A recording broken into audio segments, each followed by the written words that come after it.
technician out on the lanes is Chris Barnes, and he's just trying to come to terms with what is happening out there.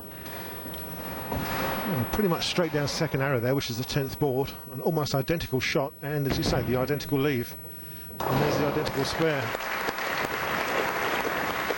Zara will have watched that with interest. What options does she have, Cass, to try and strengthen this pocket hit? Well, it may be she's going to try and put some more rotation on the ball. She was certainly in the right place in between the 1 and the 3 pin there, but it may just be a matter of revolutions on the bowling ball. Hopefully we'll kick that 10 out. But she's not going to try anything too drastic yet. It's only frame 2. It's very early in the game.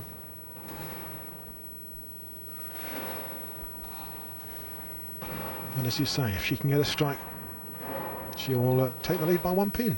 So 2 spares from Barnes so far. What's Glover got? Great hit. And there's the first strike of this opening match.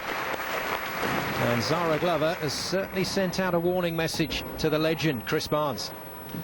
Yeah, straight down the lane, pretty much in between second and third arrow. Just turned up to the pocket. Oh, and she liked that one, didn't she? First strike of the match, first strike of the tournament goes to Zara Glover. First big smile as well from Zara. She's had a game face on up until now. Barnes then needs to respond.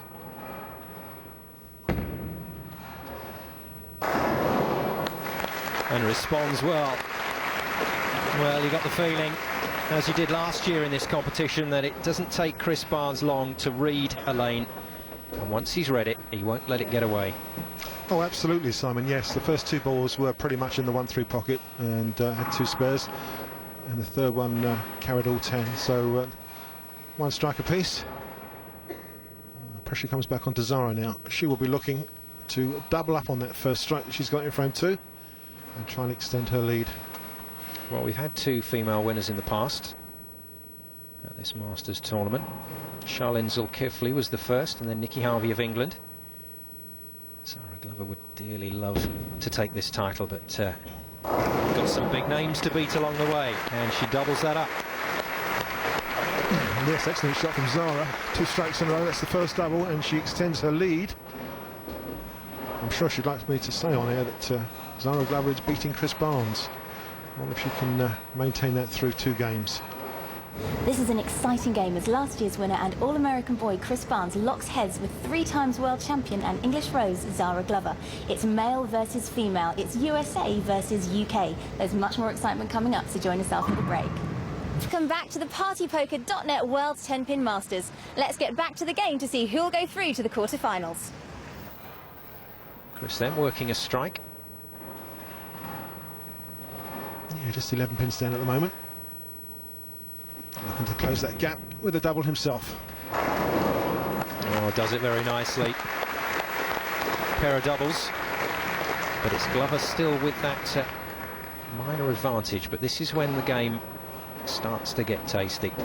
Such a quick encounter. It's so important you get those best scores up and away. Simon, it's stringing these strikes together in groups of 2, 3, 4 or even 5 that will make the difference between winning and losing this match. It's so important for these players to get really locked into that their strike line straight away and hopefully maintain it all the way through the 2 games. We'll be looking for some big scores here, and I'm not talking 200, I'm talking 220, 240s. That's the sort of scores these players will need. No, that one just a little wide, going right through the 3 pin. Yeah, someone will be wondering what happened just there. Just a little bit outside the mark. See, the ball's just sailed away. It's off to the right-hand side. It's left the washout, the 1, 2, 4 and the 10. Now Zara's going to have to chip this head pin, the number 1 pin on the left-hand side, and try and bounce it across into that 10 pin. It's a tricky shot. Maybe a 5-to-1 shot. Good try. Got the Brooklyn hit that she wanted, but was just a little straight on that head pin. So that's our first open frame of this contest, and Zara Glover cannot afford that, and you can see the reaction. She knows, well, that might be it, and that's what we're talking about against Chris Barnes. That might be it. Unfortunately, you may well be right. Yes, an open frame after the all the good work of the double has been undone by that 6 and the 3. It was a low count on the first ball, and what's Chris going to do? Well, can you believe that? That was nearly the 5-7 split. Chris is sort of wondering what happened there. Fortunately, the 5-pin has gone, so this is a straightforward single pin spare, but let's just see where this one hit. Yeah, very light in the pocket, no drive whatsoever. And it's very fortunate for the 5-pin to have gone. Out with the spare. And still only the 1 pin to knock over. Easily dealt with by Chris Barnes. And a fascinating contest at the moment. Well, their maximum scores, 258 for Barnes, 254 for Glover from this point, so it's still very close. Yeah, Zara has to get back and cover that open frame, and she needs another 2 strikes to do that. That's how it's looking for Chris so far. That's not quite the card he'd be wanting to look at, but he's a worker, he's a professional. And consequently, he knows this isn't about getting worried about the first few frames. This is about turning things around from here. Glover then needs a strike.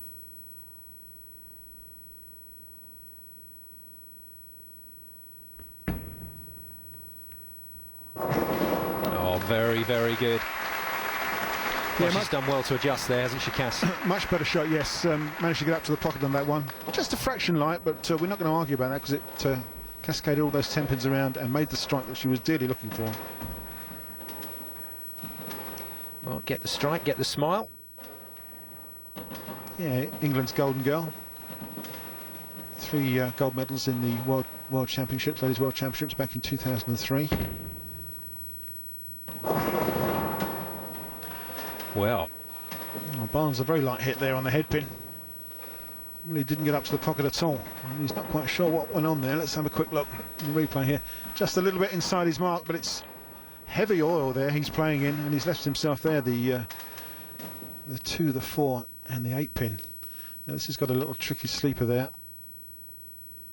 There's 2 pins that stand, that 8 pin stands right behind the 2 pin. He's got to make sure he covers it.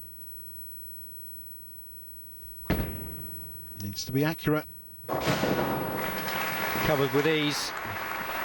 Not the straight spare that you would normally expect to have to throw, but a nice piece of work from Barnes there to make sure that there's no open frame left, but he's not happy at the moment.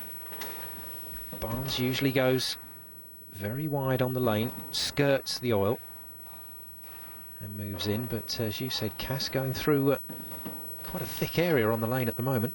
Yeah, he was a little bit inside his mark, played around sort of 15 ball, which is 3rd arrow, and there is heavy oil there. This oil that is put on the lane for protection also aids and helps the bowler. And the oil on this lane for this tournament is feathered out to about 41 feet down the lane, so it's about 2/3 of the way down. And then the rest of the lane is very dry, where the ball hooks up and gets all the reaction. 60 feet to that head pin from the foul line.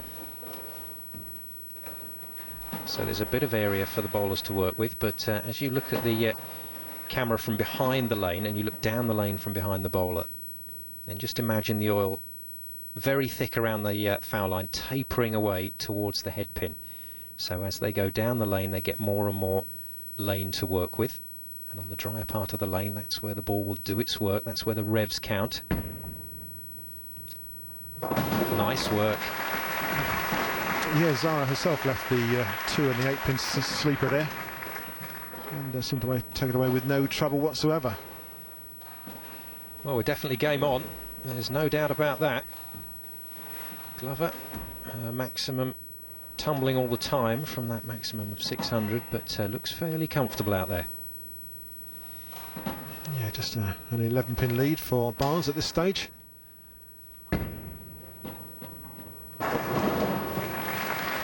Great work. A little pat on the back from